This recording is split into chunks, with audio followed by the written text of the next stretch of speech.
நண்பர்கள் அனைவருக்கும் வணக்கம். உலகெங்கிலும் உள்ள நேயர்களுக்கு ஒரு முக்கியமான செய்தியை நாங்கள் தரப்போகின்றோம். ட்ரம்ப் அவர்கள் ஈரானிடம் கெஞ்சியதாக ஒரு செய்தி வெளியாக இருக்கிறது. இந்த செய்தி பற்றிய ஒரு அலசலோடு பேசலாம். அதே போல இந்த ஈரான் இஸ்ரேல் மோதல் பற்றியும் சுவாரஸ்யமாக பேசலாம்னு நினைக்கிறேன். நண்பர்களே, உலகத்திலே அதிகமாக கத்துபவர்களை விட அமைதியானவர்கள் பயங்கரமானவர்கள். இதுதான் அடிப்படையான விடயம். உலகத்திலே கத்துபவர்கள், சண்டித்தனம் காட்டுபவர்கள் எல்லாம் நினைக்கிறார்கள் தாங்கள் பலமானவர்கள் என்று சொல்லி. உண்மையிலேயே பலவீனமானவர்கள் தான் அதிகமாக கத்துவார்கள். எவனொருவனுக்கு பயம் இருக்கிறதோ அவன் கத்துவான். எவனொருவனுக்கு தன் உள்ளத்தின் மீது தான் தோற்று விடுவேன் என்று பயப்படுகிறானோ அவன் அதிகமாக கத்துவான். அதற்கு உதாரணம் இலங்கையிலே மஹிந்த ராஜபக்ஷ அதிகமாக கத்துபவர், கிணற்றிட்டவளை போல கத்துபவர். கத்தி கத்தி கத்தி கத்தி எண்ணற்ற பேர்கள் மற்றவர்கள் மீது பயம், ஊடகங்கள் மீது பயம், அவர் அரசாங்கத்தை எதிர்க்கின்ற அனைவர் மீதும் பயம். பயத்தின் காரணமாக கொலை செய்து என்று அவர் காலம் அவரை தூக்கி கிடாசி இருக்கிறது. அந்த அடிப்படையிலே உலக போலீஸ்காரன் என்று சொல்லப்படக்கூடிய ட்ரம்ப் அவர்கள் மூக்கிலே அவருடைய மீசையிலே மண் நொட்டி இருக்கிறது. தோல்வி அடைந்திருக்கிறார் ட்ரம்ப் என்ற விடயம் இன்று உலகம் முழுவதும் ஒரு பெரிய விடயமாக இருக்கிறது. நண்பர்களே, எப்படி ட்ரம்ப் தோல்வி அடைந்தார்? அதான் கேள்வி. நண்பர்களே பாருங்க, எப்பொழுதுமே நாங்கள் எவரையும் சாதாரண மனிதர்கள் என்று கருதிவிட முடியாது. அதே போல ஒரு குழுவினரையோ சாதாரண மக்கள் சாதாரண குழுவினர் என்று கருதிவிட முடியாது. ஒவ்வொருவருக்கும் தனித்துவமான ஆற்றல் இருக்கிறது. அந்த அடிப்படையில் பார்க்கின்ற பொழுது ட்ரம்ப் யோசித்தார், ஈரான் ஒரு சாதாரண நாடு என்று சொல்லி யோசித்தார். இவர்கள் என்ன பெரிய ஆளா, நான் உலக போலீஸ்காரன், நான் அடிச்சா அடிவண்டியில் போயிடுவாங்கன்னு சொல்லி அமைதியாக இருந்தார். ஆனால் ட்ரம்ப் எதிர்பார்த்தது வேறு, உண்மையிலே நடந்தது வேறு. அந்த விடயம்தான் இப்பொழுது நிதர்சனமாக இருக்கிறது. ட்ரம்ப் 12 நாட்களாக தொடர்ச்சியான போர், ஈரான் அமைதியாக இருந்தது. அனைத்து இடங்களிலும் ஈரான் அமைதியாக இருந்தது. நான் ஏற்கனவே கடந்த காணொலியிலும் சொல்லியிருந்தேன் ஈரான் எப்படி சாதுரியமாக காய் நகர்த்தியதுன்னு சொல்லி. இஸ்ரேல் அடிமையான முட்டாளாக மாறியிருக்கிறது, உசார்மடையனாக. அமெரிக்கா ஏற்றி விட இஸ்ரேல் பாஞ்சிருக்கார் ஈரான்ட்டு. அவர் நினைச்சிருக்கார் பலஸ்தீன் போல மெதுவா அடிச்சு போய்கொண்டிருக்கும் என்ற காலம். ஆனால் ஈரான் வெளுத்து வேண்டிட்டு. இன்னொரு விஷயம், எத்தனையோ லட்சக்கணக்கான கோடி அமெரிக்க டாலர்களை செலவழித்து இப்போ ஈரானின் மீது பார்த்தீங்கன்னு சொன்னால் அமெரிக்கா தாக்குதலை மேற்கொண்டது. ஆனால் தாக்குதலில் மேற்கொண்ட அணு ஆயுத குதங்களுக்கு அதுக்கு அந்த தாக்குதலுக்கு முன்பாகவே பார்த்தீங்கன்னு சொன்னால் ஈரான் எல்லாத்தையும் தூக்கிக்கொண்டு வேறு இடத்துக்கு மாற்றிட்டு. நாங்கள் நண்பர்களே உள்ள விடயங்களை உள்ளபடி யதார்த்தமாக சிந்திக்க வேண்டும். ஒருவருடைய பலம் என்ன பலவீனம் என்று அடிப்படையில் நாங்கள் யோசிக்க வேண்டும். நாங்கள் இந்த நாடு எங்களுக்கு பிடிக்கும், இந்த நாடு எங்களுக்கு பிடிக்காது என்று சொல்லி யோசிக்கிறாது. எங்களை உண்மையிலே அரசியல் ஒழுங்குல நாங்கள் யோசித்து நாங்கள் கதைக்கிறது சும்மா ஒரு வெற்று கதையாக இருக்கும். ஆனால் நடக்கிறது வேறு. பார்த்தீங்கன்னு சொன்னால் ஈரானுக்கான சேதங்கள் இருக்கு, இல்லைன்னு இல்லை. ஆனால் ஈரான் பல ஆயுதங்களை மாற்றிட்டு பார்த்தீங்கன்னா சில இடங்களில் பெரிய குழி விழுந்திருக்கு. அந்த குண்டடிப்பட்ட இடங்கள்ல குழி அது கிணறா மாறி இருக்கு. இப்படியான நிலவரங்கள்லாம் இருக்குது. ஈரானுக்கு சேதம் இருக்கு, இல்லைன்னு இல்லை. ஆனால் ஈரான் இஸ்ரேலை தான் கடுமையாக தாக்குனது. கட்டாரண்ட அமெரிக்க தளங்கள் மீது தாக்குதலை வைத்தது. அப்போ பார்த்தீங்கன்னு சொன்னால் ட்ரம்ப் பார்த்தார். இப்படியே பார்த்தா அவர் எப்போவுமே நேரடியாக ஈரான் அடிக்காது. நான் சொல்லியிருந்தேன் உங்களை காணல, நேரடியாக அமெரிக்காவுக்கு ஈரான் அடித்தா அது வேறு மாதிரி இருக்கு. உலகம் வேறு, உலக ஒழுங்கு வேறு, ஐநா இருக்கு, வேறு ஒழுங்குகள் வேறு சேதங்களை ஈரானுக்கு தான் ஏற்படுத்தும். ஈரான் சிஸ்டமாக என்ன செஞ்சுன்னா மத்திய கிழக்கு தான் கை வச்சுது. எங்கெங்கே அமெரிக்காண்ட உலைகள் இருக்கோ அங்கங்கே கை வச்சுது. அதே போல் அமெரிக்காண்ட தளங்கள் மீது கை வச்சா பார்த்தா இது அப்படியே கட்டாருக்கு பரவுது, வேறு நாடுகளுக்கும் பரவும் என்று தெரியும். ட்ரம்ப் பார்த்தார் ஆரம்பத்தில் நம்ம தொடங்கினா நம்மளே முடிச்சு வச்சுக்கொள்வோம். பார்த்தார் இப்படியே போனால் நம்மளுக்கு தான் சேதாரம் அதிகமாகும், நம்மளோட அமெரிக்கான செலவினங்கள் அதிகரிக்கும். அப்போ அதே போல் அமெரிக்கான அமைச்சரவை, அமெரிக்கான நாடாளுமன்றம் உள்ளிட்ட அவைகள் எதிர்ப்பை கிளம்பும். அது உள்நாட்டுக்குள்ளேயே பாரிய பிரச்சனை தூண்டும். அதே நேரம் இந்த யுத்தம் தொடருமாக இருந்தால் நான் சொன்னதை போல அமெரிக்காவில் மறைமுகமான தாக்கங்கள் ஏற்படும். அதே போல் ஈரானுக்கு சார்பான நாடுகள், ஈரான் ஒரு வல்லாதிக்க கட்டமைப்பை உருவாக்கி இருக்கு ஏற்கனவே. அவர்கள் என்ன செய்வார்கள்னா மக்களை தூண்டுவார்கள். ஒரு சில மக்களை தூண்டி ட்ரம்புக்கு எதிரான போராட்டத்தை ஆரம்பிப்பார்கள். அப்போ இதுதான் நடக்கும். ஏன்னா ட்ரம்புக்கு மேலே ஏற்கனவே உலக நாடுகள் வெறுப்பில் இருக்கு. உலக நாட்டில் இருக்க மக்களும் வெறுப்பில் இருக்கணும். ஏன்னா ட்ரம்ப் அமெரிக்கா மட்டும் என்று சொல்லி ஏனைய மக்களை புறக்கணிக்கிறபடியா ட்ரம்புக்கு மீது எதிர்ப்பு இருக்கு. அப்போ ட்ரம்ப் பயந்துட்டார், எதிர்ப்பு வந்துடும், உள்நாட்டு கலவரம் வெடிக்கலாம் என்று சொல்லி நான் பயந்துதான் இப்போ டக்கண்டு அவர் வெளியேறி இருக்கிறார்.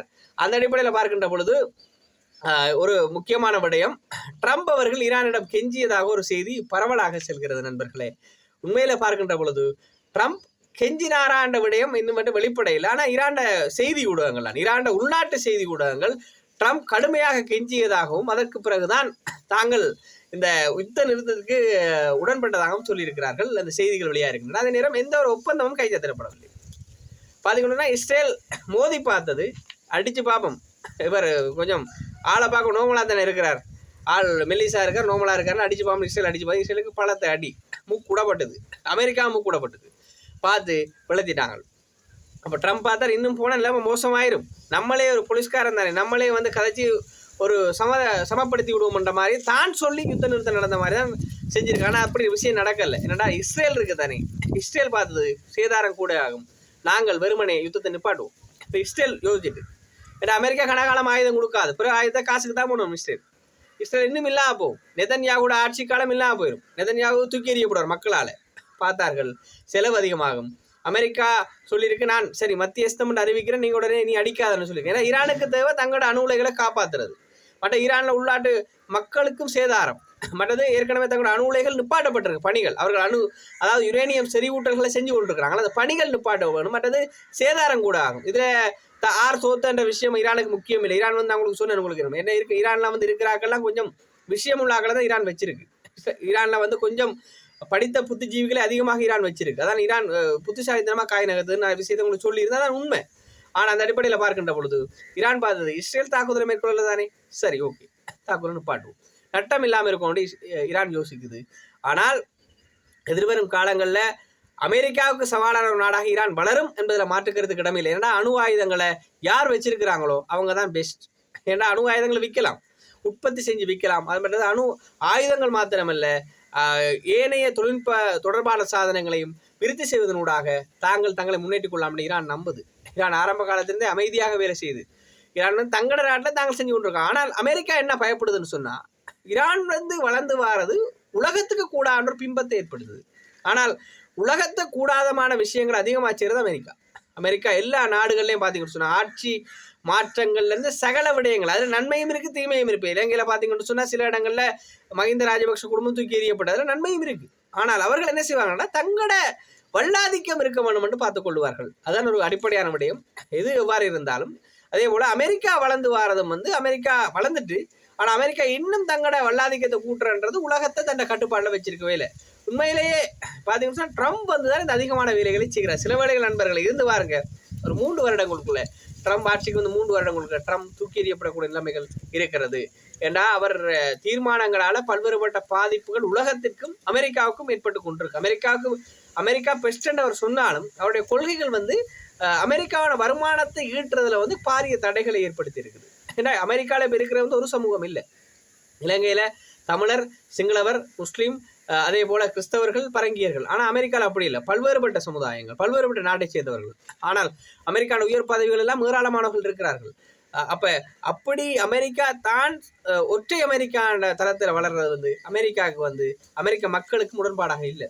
சில வேளைகளில் இவருடைய அடிப்படையான தீர்மானம் வந்து புறக்கணிக்கப்பட்டு சில வேளைகளில் இவருக்கு எதிராக உள்நாட்டு கலவரங்கள் இடம்பெறலாம். அது ஒரு சில நாட்களாக இருக்கலாம், ஒரு சில மாதங்களாக இருக்கலாம், ஒரு சில வருடங்களாக இருக்கலாம். ஆனால் சில வேளைகளில் இந்த வேலைகள் இந்த நான் சொல்கிற ஏற்கனவே நடக்க போகிற நான் எதிர்கூறுற விடயங்கள் சில வேளைகளில் நாளைக்கோ இல்லை நாளை மறுதினமோ வாரக்கிழமையோ நடக்கலாம், அது வேறு விஷயம். ஆனால் இதுதான் அடிப்படையான விடயம் நண்பர்களே. இதில் ட்ரம்ப் தோத்துருக்கார். ஈரான் சொன்னது போல காலில் விழுந்தாரா என்று சொல்லியிருக்கான ஆதாரம் இல்லை. சில வேளைகளில் ஈரானோட உரையாடினாரோ தெரியல, உரையாடினார் என்று சொல்லி உத்தியோகமாக அவங்க சொல்ல இல்லை. சில வேளைகளில் பேசி இருக்கக்கூடும். காலில் விழுந்தார், கெஞ்சினார்லாம் அது சொல்ல முடியாது, அதெல்லாம் சும்மா ஒரு பகுதிக்கு சொல்லலாம். அப்படி சொன்னதுக்கான எந்த ஒரு ஆதாரமும் இல்லை. சில வேளைகளில் இஸ்ரேலை அவர் கடிந்து கொண்டிருக்கலாம், யுத்தத்தை முடிங்க என்று சொல்லியிருக்கலாம். சில வேளைகளில் முக்கியஸ்தர்களோட காய்ச்சிருக்கலாம். ஆனால் ஈரான் வந்து இப்படி ஒரு அடிப்படை இல்லாமல் ஒரு செய்தியை போட்டிருக்குமான்னு கேள்விதான். அப்படியும் பார்க்கலாம், ஒரு விஷயத்தை 2 பக்கமாக பார்க்கலாம். ஏன்னா ஈரான் வந்து பகிரங்கமாக போட்டிருக்கு, கெஞ்சினார் என்று சொல்லி பிரதான ஊடகங்களில் செய்தியை போட்டிருக்கிறாங்க. எது எவ்வாறு இருந்தாலும் இதுக்கான உறுதிப்படுத்தக்கூடிய விடயங்கள் நடைபெறலை. ஆனால் இந்த விடயங்கள் வந்து குறித்து தான் பார்க்க வேணும். கெஞ்சி இருப்பார் போல தான் இருக்குன்னு சொல்லி நீங்கள் சொல்கிறது எனக்கு விளங்குது. இருந்தாலும் இது பற்றி உடனடியாக தகவல் தான் தருவதற்கு தயாராக நண்பர்களை. மீண்டும் ஒரு காணொலியில் சந்திப்போம். நான் உங்கள் செந்தூரன். நன்றி, வணக்கம்.